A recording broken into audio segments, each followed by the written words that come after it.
Software development is risky, but 25 years ago, building a program was like gambling at a casino.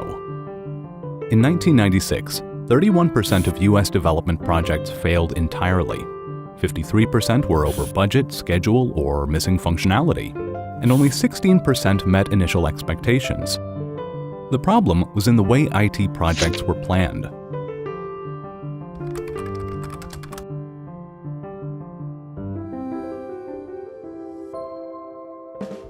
In the 1990s, software development usually looked like this.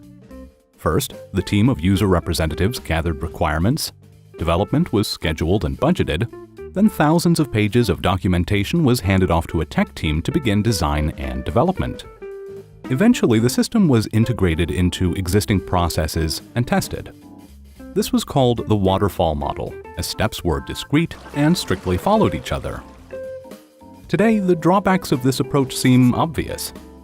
Planning and documentation could take months. But what if you've made a mistake and the software solves non-existent problems? This would then be revealed only at the end of the cycle, and estimating new features that need deep research was essentially guesswork. An additional headache became evident in enterprises and complex projects. How to translate business requirements to technicians? Project managers and analysts that worked on analysis stages spoke a language completely different from the one engineers spoke.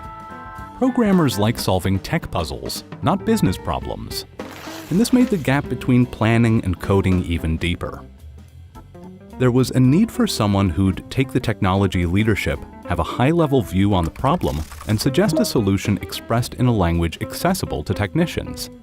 In 1999, engineers from Rational Software, led by Philippe Cruchin, suggested building software in short iterations, reevaluating assumptions and results at the end of each development phase. This technique was called the Rational Unified Process, and this partly solved the first problem related to long planning and a feedback cycle. However, today most development teams use other iterative and agile methods like Scrum, Lean, and Kanban. But Rational, by bridging the gaps between requirements and technology, helped address the second problem, communication difference. Later, this practice was dubbed solution architecture, and the role of the person leading it, solution architect. The term architecture was borrowed from the construction industry to highlight the complexity of problems. These were enterprise systems after all. The term also depicts a vantage point. Architects oversee the big picture without diving into low-level technical details. Today, we know three main roles related to architecture: enterprise, solution, and software architects. First, there were enterprise architects and software architects. Solution architects weren't initially recognized either in enterprise architecture frameworks like TOGAF or in software development ones like Rational. But sometime in the mid-2000s, the role emerged as a middle ground between a wide enterprise perspective and a narrow tech perspective. Ultimately, the roles differ in how high their vantage points are. Enterprise architects consider the big picture and oversee the entire corporate tech ecosystem from the business perspective. Solution architects work with specific products and define how they answer the business questions with technology. Software architects specify the structure and behavior of a system described by solution architecture from a technical perspective only. Any software development starts with gathering requirements from a diverse group of people: stakeholders, user experience specialists, or even end users. Business analysts are in charge. They document requirements in user stories, short descriptions of product behavior from a customer perspective.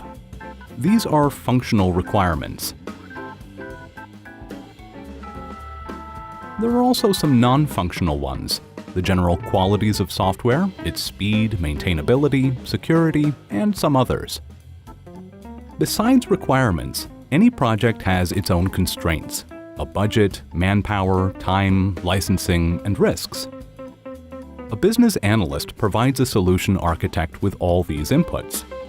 The architect is responsible for converting them into a high-level technical guide. But there's an additional level of complexity. Usually, a product never exists alone. It must fit into the current enterprise architecture, other systems a company has been using before. For instance, if you use an old legacy monster, your shiny new admin panel must be able to tame it and communicate with it. So a solution architect considers existing enterprise architecture to make sure that a new product fits well in the existing ecosystem.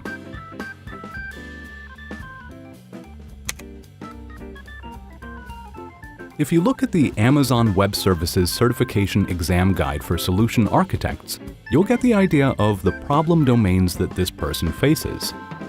Designing resilient architectures, defining performant architectures, specifying secure architectures, and so on. Too vague, right? Okay, for example, an architect building an AWS-based system may need to decide which Amazon cloud service to use and how if the client's salespeople upload their sales figures daily. They need a durable storage solution for these documents that also protects against users accidentally deleting important documents. The selection of specific technologies isn't limited to cloud services only. An architect decides technology stack, databases, architectural patterns, standards, and more. But where's the architecture? What is that exactly? Construction architects have concepts and plans. Solution architects have diagrams. Now remember rational software. In 1995, they suggested Unified Modeling Language, or UML. UML is a language for visualizing how software works. This is Hello World in Java programming language, and this is Hello World in UML. UML suggested three main building blocks: things, boxes, circles, and other shapes to show functional objects; relationships, lines and arrows to connect objects and explain how they interact; and diagrams, combinations of these to capture the big picture. Using this simple logic, you can describe very complex systems with modules, services, databases, flows, or even movies. Here's a recent Netflix Bandersnatch. In 1997, Object Management Group standardized UML as a general-purpose modeling language. It also became ISO standard in 2005. Now the language is widely used to describe architectures. And UML isn't the only way to describe architectures. With the growth of cloud services, their providers also suggest their individual visualization methods. And that's how business needs are first translated into user stories and then into the format that engineers can work with.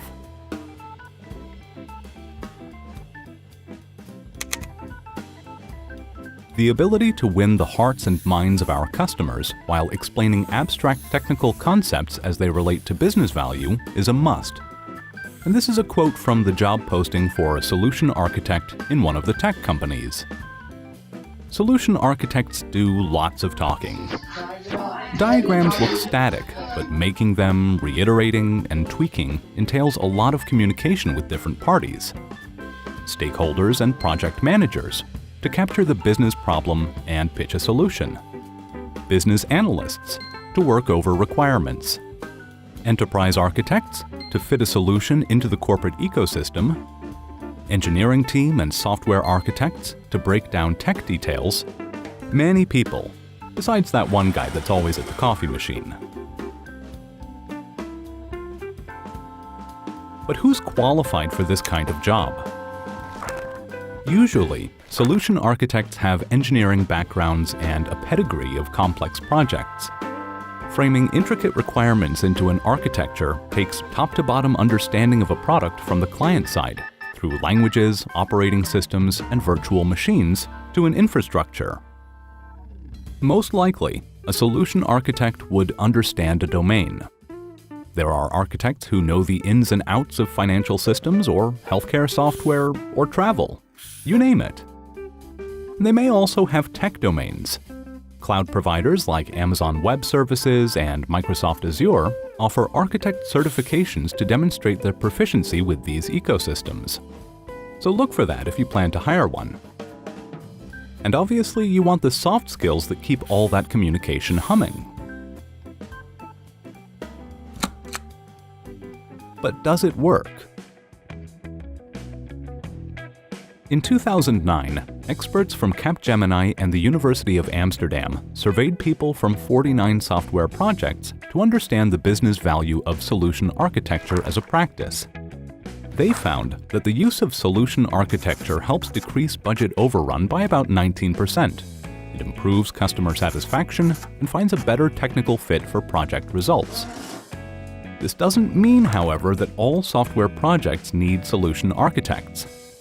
If you build landing pages, integrate small modules, or make minor iterative improvements, most likely you won't need dedicated solution architecture. As one of the building blocks of enterprise planning, solution architecture remains in the realm of complex projects.